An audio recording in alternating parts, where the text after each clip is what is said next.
दिल की आवाज, मीठी मीठी नज़्में। मेरा नाम आयशा सफना। मैं Irimbiliyam high secondary school 8th standard पढ़ती हूँ।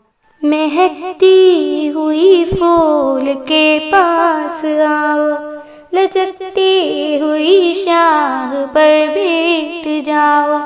हवा में कभी उड़ के बाजों हिलाओ, कभी साफ चश्मों में ओता लगाओ।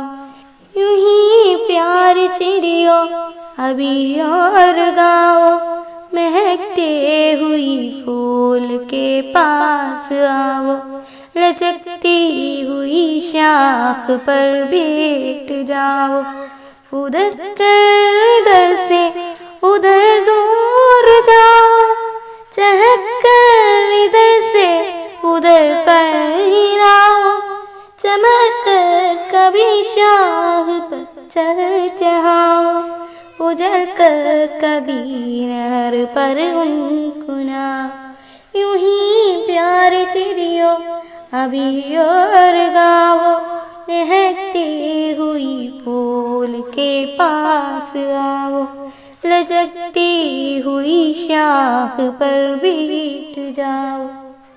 मैं बेताब हूँ, मुझको जलवा दिखाओ, मैं गुमराह हूँ, मुझको रास्ता बताओ। मैं बेताब हूँ, मुझको जलवा दिखाओ, मैं गुमराह हूँ, मुझको रास्ता बताओ। न जज्बों न सहमों न कुछ खौफ गाओ, मेरे पास आओ, मेरे पास आओ। यूं ही प्यार चिड़ियों अभी और गाओ, महकती हुई फूल के पास आओ, लचकती हुई शाख पर बैठ जाओ। शुक्रिया।